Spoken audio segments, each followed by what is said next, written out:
Hi, Pep. Erling obviously came off at half-time in midweek. Can I just check on his fitness and how he is? It's not 100%, but we'll see today. How does he feel? It's not, I think, big issue, the doctor said to me, but had some disturbing before the game, during the game, and that's why second half didn't play. We'll see how is his evolution. Is he likely to be involved at all tomorrow? We will decide today. Can I ask you about John Stones as well, who returned to the bench in midweek? Is he likely to be involved, and how's his mindset been this season? Because obviously it's been another difficult season for him with injuries. Yeah, last season too. Fortunately, it is a long 2 months. The last game we played was against Leeds away. It was more than 2 months and a half. But fortunately, I make already 2-3 training sessions, and we'll see tomorrow if he plays or how many minutes he plays. Hi, Pep. We've spoken about every trophy, every final being so precious to you. I guess, from your point of view, the opportunity to get to another FA Cup final, something that's a priority for you between now and the end of the season.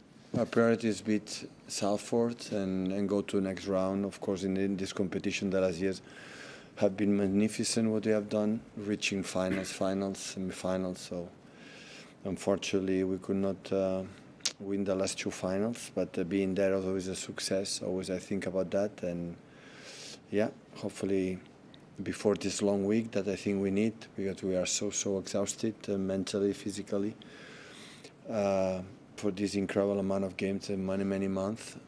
Few days off, we can have a real break after the game tomorrow.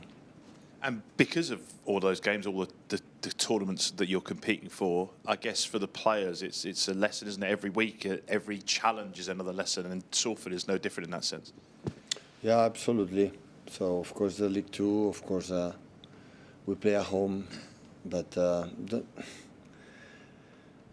I try to inoculate in the mind of the players that anything is for granted, that everything is difficult. And, of course, could be easy afterwards, but we have to do our job, and that's why in a tight competitions in this decade, in FA Cup, Carabao Cup, always we have been there.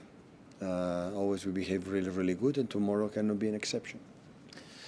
One of the big talking points away from football this week, Pep, has been the comments of Sir Jim Ratcliffe, the Manchester United owner. I know you've spoken in this room very passionately and very compassionately about world issues. I don't know if you've heard what Sir Jim has said about immigration. Have you got a view on what he said this week and the coverage?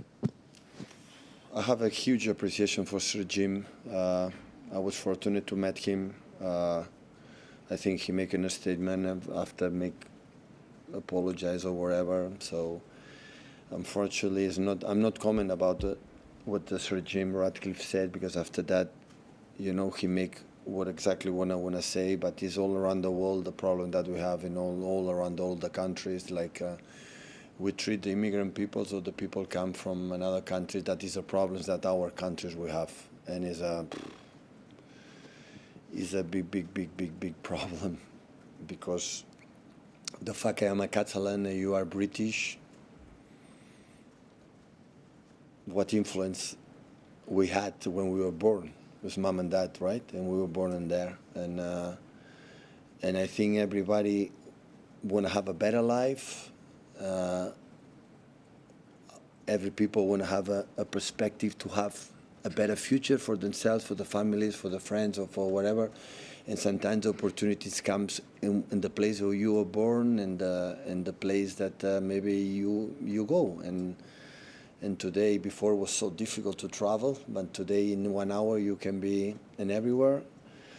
So that's why the moment we start, the color of the skin or the place where you were born don't make a difference. The moment we are starting, still we have a lot of work to do about that.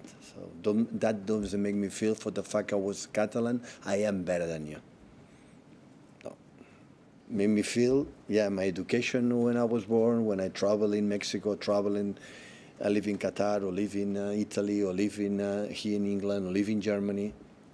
And that is just benefit of my personality. I grew up, I met incredible, nice people, traveling, and that is what it's about. But don't make me feel better just for the fact I was born in one place and different for the other one.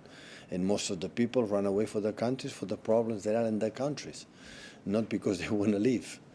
And as much we embrace the other cultures, and embrace it, but truly, truly embrace it, that we can be better, that would be better society. I don't have any doubt about that. Well said. Thank you. Anything else before the embargo, guys? Hi Pep, I'm BBC Sports Tactics correspondent. I just want to bring to your attention a very old column you wrote. In 2006, you spoke about Spain versus Tunisia. Tunisia set up in a very compact shape, and you described the Spanish front three as being positionless, very fluid. I think it was Torres, David Villa, and Garcia. Obviously, this season, you've used your front three in a narrow manner, a very fluid manner as well, especially in the last couple of weeks. My question, I suppose, is, in that column, you spoke about how when the Spanish players drop deep from the first line, if they do it too quickly, the midfield gets very congested. How do you find that balance, and how do you coach players like Semenyo, Cherki, Doku, and Foden in close spaces with fluidity between them to help you create chances rather than making the pitch very congested? Do you want to be my assistant coach? Bring me in, Pep. Oh, okay. No. You are my biggest inspiration to get into football, I would say so. You were tough. No, adapt the quality of the players that we have. We have just one proper winger right now with Antoine, and I have adapted the system to make comfortable the players. No more than that. It's in 70, 80 years old, like a manager, I change many things. The idea is quite similar in the terms of build-ups or high pressing, I said many times, but if I don't have wingers, proper wingers, I don't play with wingers. I have to play with the other one to make them feel comfortable. No more than that. Hi, Pep. You've been giving really nice words about Bernardo lately, and obviously he's been incredible on the pitch, but I would like to ask you about his leadership style outside of the pitch. Is he the one that leads by example, in a way? Yeah, but he can talk too, but yeah. It's the best leadership, right? We lead by example. And anyone in the locker room and dressing room cannot deny that he has that.